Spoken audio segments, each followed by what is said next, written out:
Assalamualaikum warahmatullahi wabarakatuh. Waalaikumsalam Ya, warahmatullahi selamat wabarakatuh. berjumpa kembali pemirsa bersama saya Mang Budi dan nanti dulu dannya saya simpan dulu nih. Gitu loh.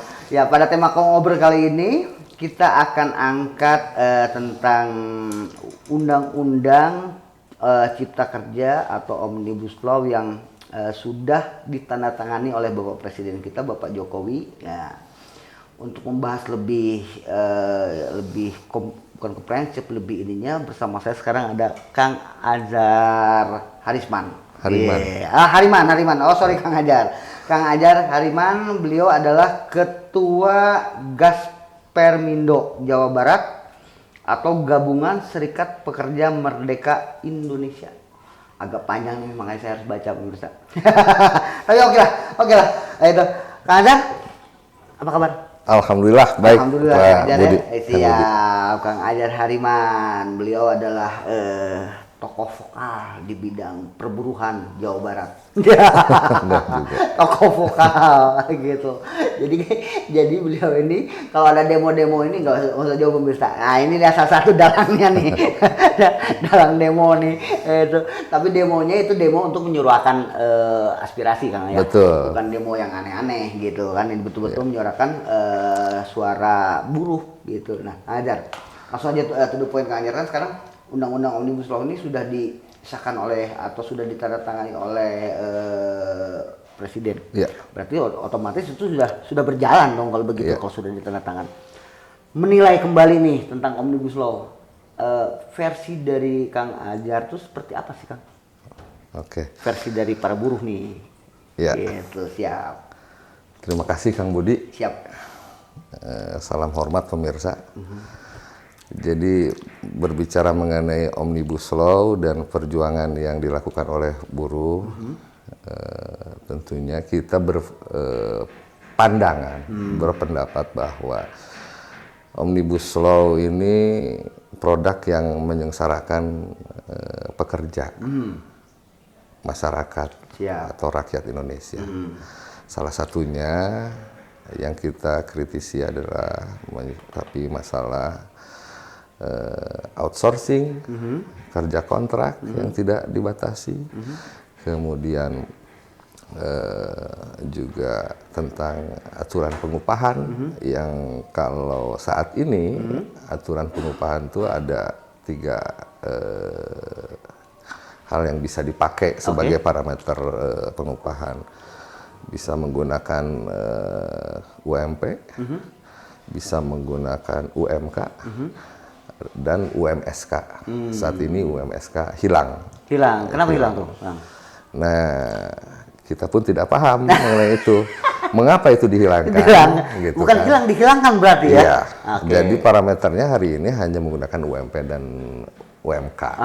Yang tentunya ini bagi kami kaum buruh sangat merugikan karena upah itu bisa jauh di bawah yang sudah kami dapatkan, itu kekhawatiran. Jadi dalam artian upah ini bisa semena-mena dikeluarkan dari pemilik perusahaan atau gimana?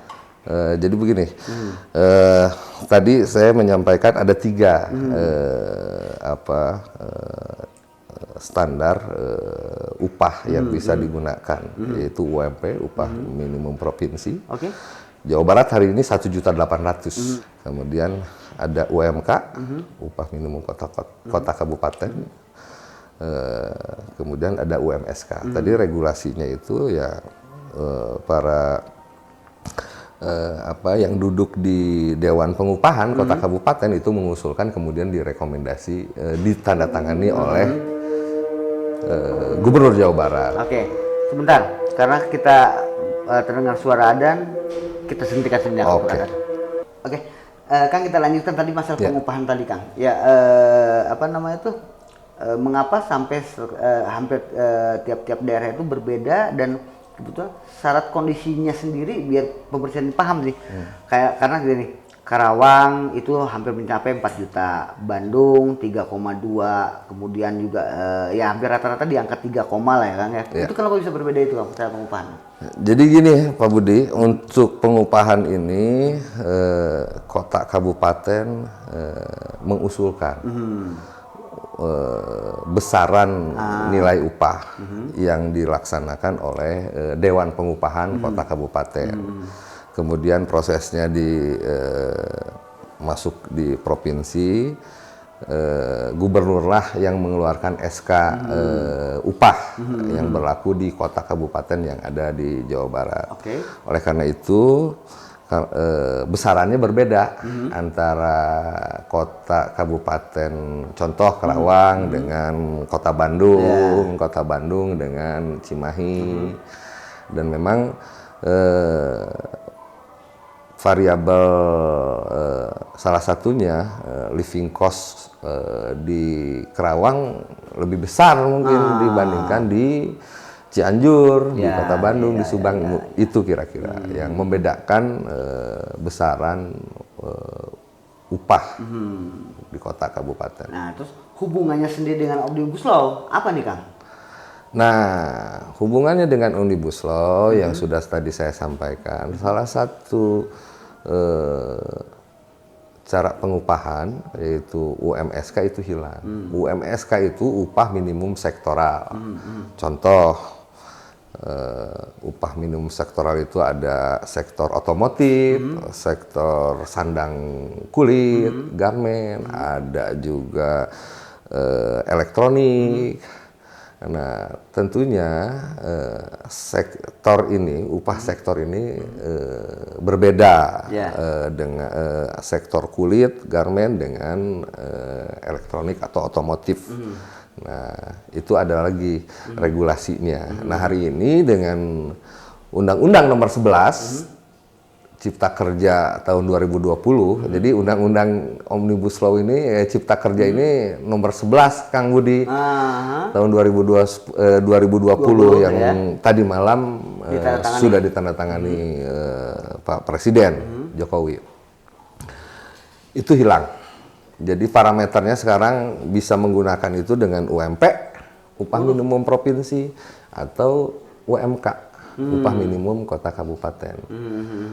Nah, yang kalau nggak salah saya baca tadi sedikit tuh, salah satunya itu gubernur wajib menentukan upah provinsi. Kemudian pada ayat berikutnya gubernur boleh menetapkan upah kota kabupaten. Nah, ini juga yang jadi penetapan rancu. semua dari gubernur atas berdasarkan ajuan dong? Iya. Siap. Nah, kemudian tadi tentang menarik nih, tentang bahwa dengan adanya Omnibus Law ini ke depan upah-upah itu mungkin bisa yang dipakai itu UP itu yang bisa. yang besarnya ya menurut versi para buruh ini sangat kecil, hanya 1,8 juta ya Kang ya. Iya. Nah, selain itu Kang, Omnibus Law ini yang dipermasalahkan oleh para buruh adalah outsourcing. Iya. Seperti apa sih Kang? Jadi selama ini outsourcing itu dilihat dan boleh dilakukan untuk tenaga kerja penunjang, bukan tenaga kerja produksi. Yang memproduksi. Penunjang itu contoh cleaning service, security, itu boleh.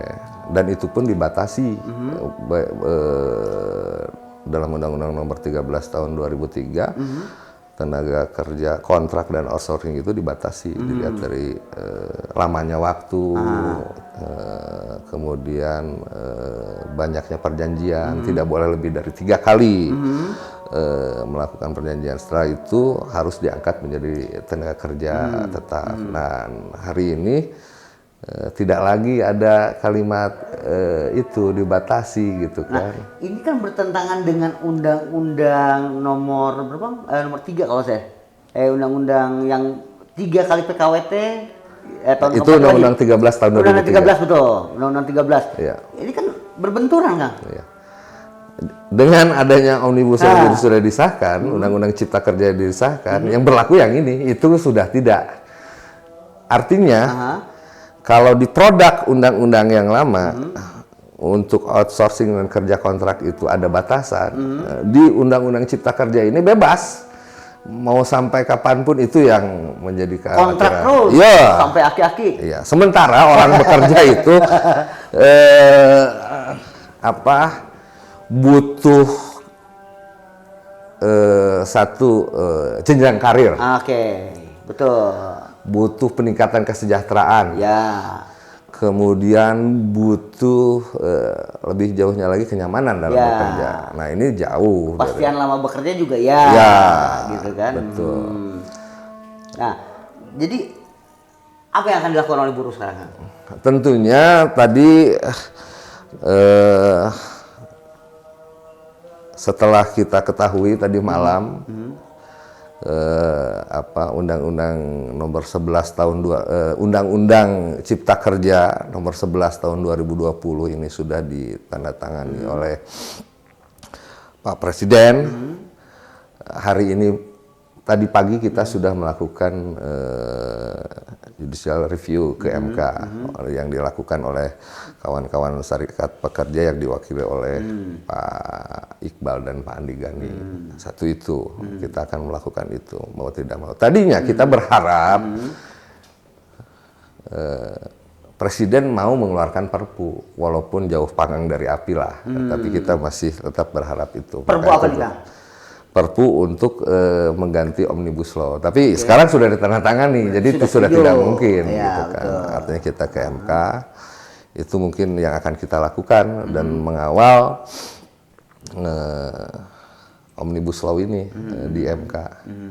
Lebih jauhnya lagi, mungkin ke depan itu bisa saja terjadi mogok nasional, Pak.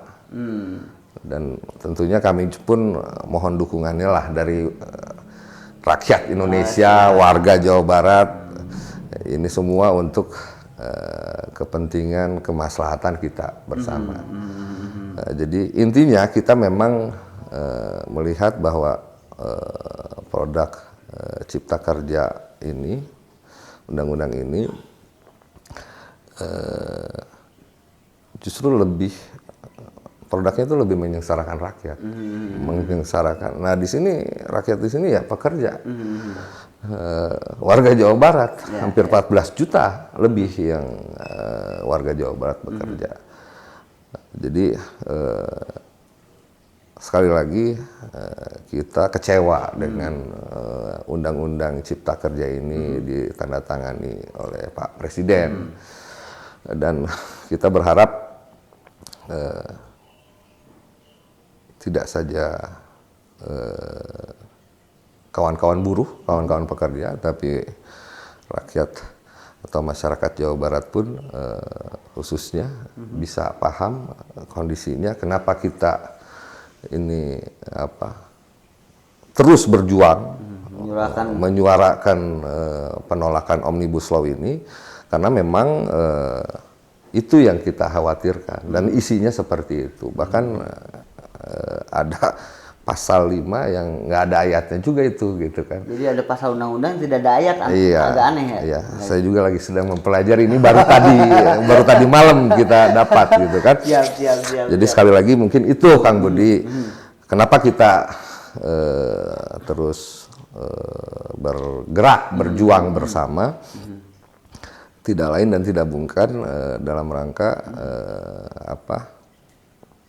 sesuai dengan amanah Undang-Undang UUD 45 bahwa kesejahteraan rakyat itu harus diutamakan dari segalanya. Kang, ini dalam artian nasi sudah menjadi bubur, undang-undangnya sudah ditandatangani, dalam artian sudah disetujui, tinggal dilaksanakan atau mungkin sudah harus dilaksanakan, kan begitu kalau sudah ditandatangani. Nah sekarang upaya dari kaum buruh sendiri itu dia atau mereka itu atau akang-akang semua ini mencoba untuk ke MK untuk judicial review ini, Kang ya. Nah, seandainya hasil dari MK kalah, anggap kalah nih Kang ya. Kalau menang ya sudah beda lain cerita.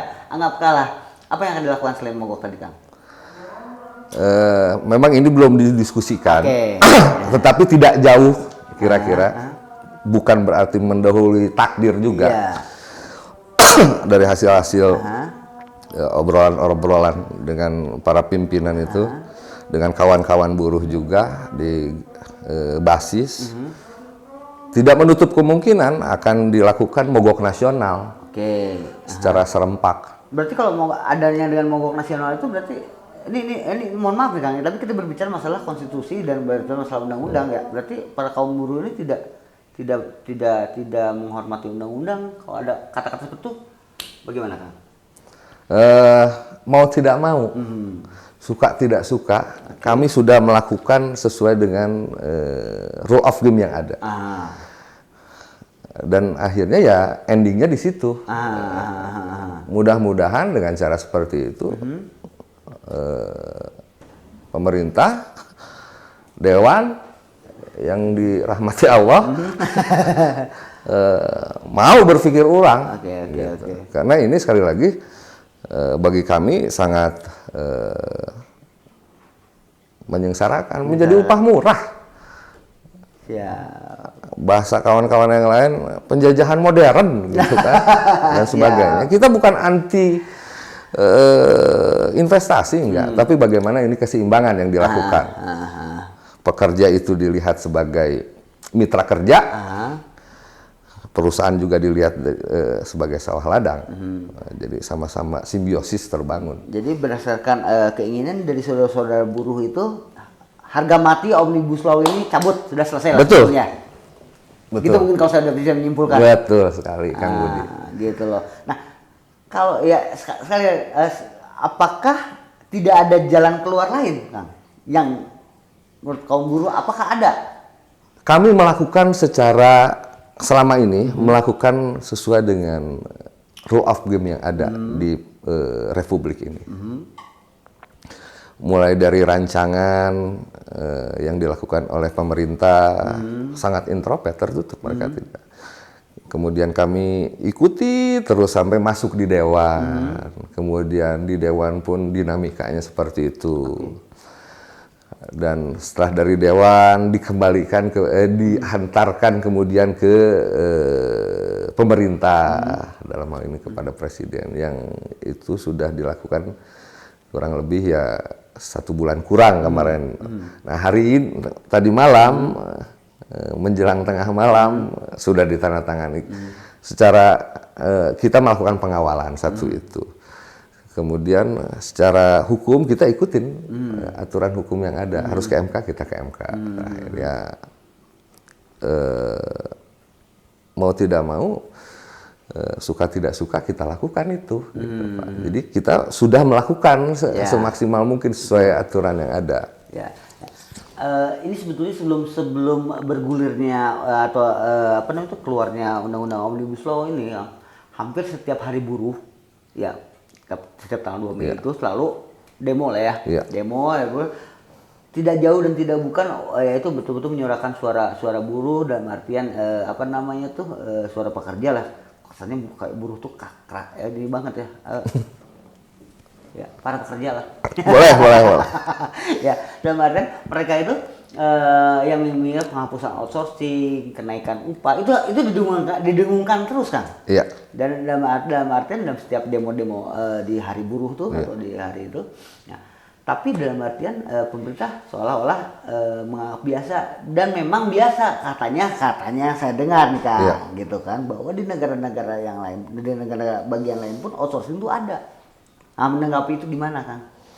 Betul, di negara lain pun ada yang namanya part-time dan sebagainya. Satu, itu dilihat dari sifat dan jenis pekerjaan tadi. Oleh karena itu dibatasi. Tidak orang untuk bekerja bisa bekerja di outsourcing atau kerja kontrak itu. Dilihat dari sifat dan jenis pekerjaan. Yang kedua, yang kadang-kadang kita lupakan. Di luar negeri itu kalau kerja part time itu gajinya salarinya lebih besar. Di kita kan enggak. Apalagi kalau outsourcing. Bapak butuh pekerja, Kang Budi butuh pekerja. Kemudian tidak merekrut pekerja langsung kan, tapi lewat yayasan, lewat lembaga. Dari lembaga itu lah yang merekrut, kemudian menempatkan kerja di Pak Budi. Katakan contoh seperti itu. Siap. Ketika ada gonjang-ganjing, yang namanya pekerja itu hanya masalah waktu saja. Pasti ada permasalahan, ada PHK gitu kan.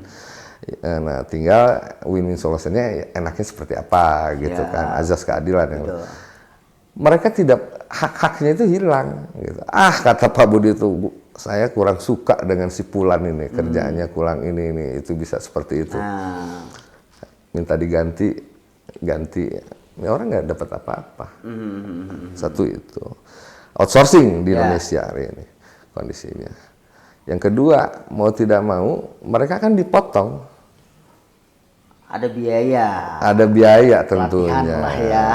Oleh lembaga, oleh besarannya kita kurang paham. Variatif lah ya. Variatif itu. Karena artinya upah pun tidak diterima secara utuh. Gitu. Berbicara proteksi proteksi terhadap pekerjaannya itu sendiri seperti apa gitu kan. Kalau pekerja tetap mereka diikut-sertakan wajib ikut BPJS ketenagakerjaan. Karena yang outsourcing ini tidak banyak yang tidak gitu. Banyak yang tidak. Saya melihat seperti itu. Kira-kira gitu juragan Budi. Iya, aduh, rame. Jadi kadang-kadang Saya ini seri ketawa, hati menangis. Hati ini. menangis. Ngeri, Gitu. ngeri. Lihat. Siap. Nah, sebetulnya gini Kang, yang diinginkan poin apa saja di Omnibus Law tidak hanya menyoal soal pekerja Kang. Betul. Tapi kita dalam hal ini Omnibus Law tentang ketenagakerjaan, poin-poin apa saja yang sebetulnya ingin dihilangkan atau ingin dihapus oleh para pekerja di Kang? Tadi Kang Budi, sesuai tuntutan kita sebetulnya. Kita kan sederhana. Kita, satu kesejahteraan, terus proteksi, perlindungan terhadap pekerja.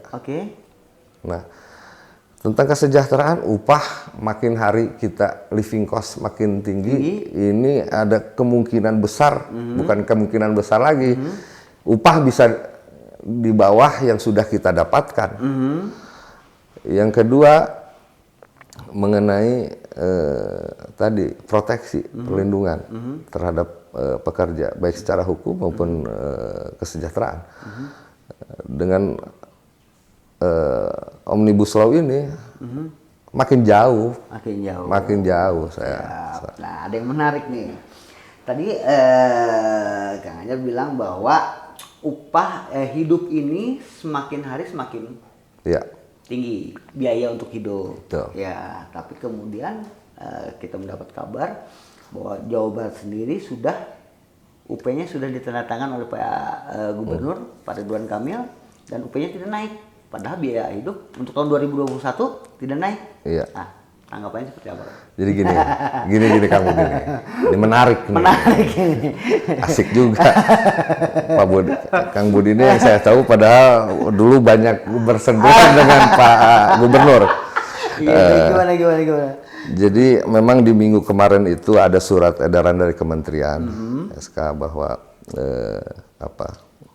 upah boleh tetap gitu. Boleh tetap tidak naik. Kemudian kita juga bisa lihat tidak semua mengikuti himbauan kementerian. Ada beberapa contoh aja ya. DKI naik 3, sekian, kemudian Jawa Tengah Pak Ganjar Pranowo juga naik. Kemudian berarti, Sri Sultan Hamengkubuwono Yogyakarta naik, Jawa Barat nggak naik. Jadi dalam artian yang 3 tadi Akang sebutkan itu pro buruh atau pro rakyat ya? Lebih pro rakyat jelas itu. Yang ini nggak tahu lah, nanti pemirsa sendiri yang menilai. Biar pemirsa. Jadi saya melihat sense of belonging-nya itu sudah gitu kan. Kalau kata orang sudah harus pakai Siap.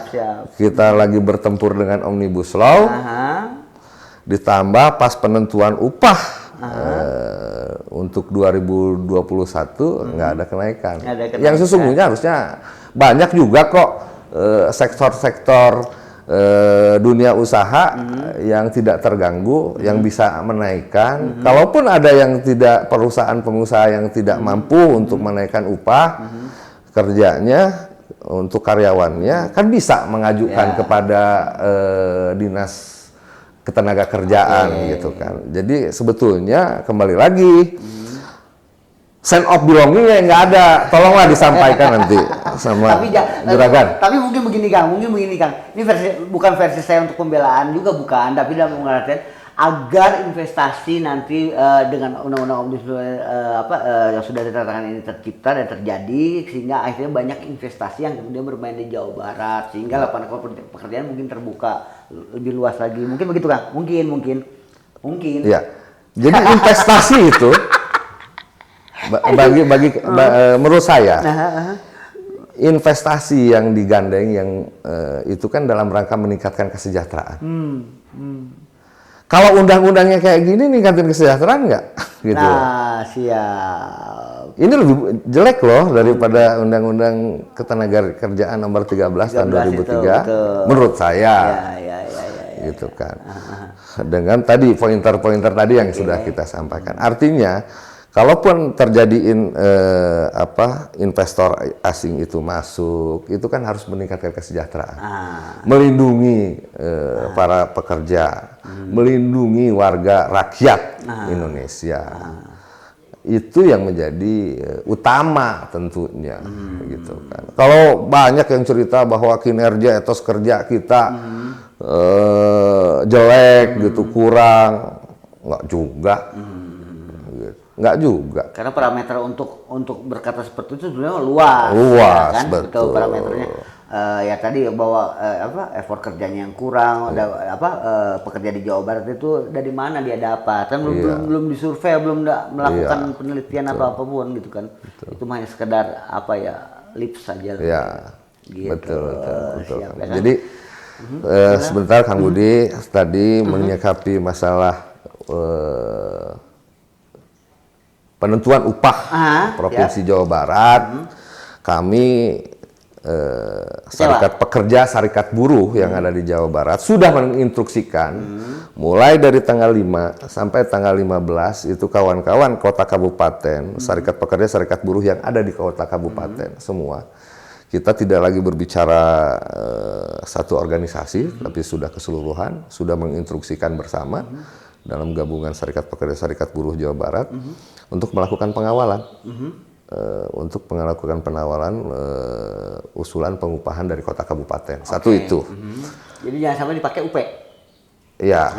Yang kedua, kita juga menuntut kenaikan sebesar 8,51%. Yang ketiga, kita juga akan melakukan pengawalan di tingkat provinsi. Mulai tanggal 19, 20, 21. November ini ya? November. Hari Minggu juga kita tetap turun, mau nggak mau. Karena pengalaman kita yang sudah-sudah di tanda tangan oke di malam-malam. Nah, gitu, siap. Jadi saya melihat ya kita sedang berkabung dengan COVID, sedang berperang dengan COVID. Kita juga ditambah berkabung seperti ini. Jadi saya berharap bisa dikeluarkan penetapan UMK kota kabupaten di Jawa Barat ini. Gitu. Ada perubahan lah dari surat yang sudah. Toh itu kan bukan Quran yang nggak bisa dirubah. Gitu. Ya, tinggal kembali lagi kita doain aja Pak RK. Mohon disampaikan oleh Pak Budi karena Pak Budi lah yang. Mudah-mudahan Pak RK bisa menonton ini. Inilah curhatan hati dari Kang Azhar. Gitu. Atau dari bukan saya Kang Azhar, tapi dari seluruh para pekerja Jawa Barat khususnya dan mungkin masyarakat para pekerja Indonesia pada umumnya gitu ya.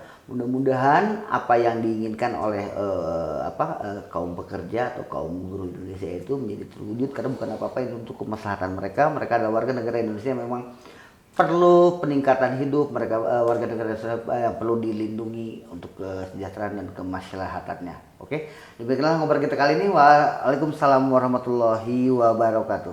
Waalaikumsalam. Hidup buruh. Salam perjuangan buat kawan-kawan mahasiswa, pelajar.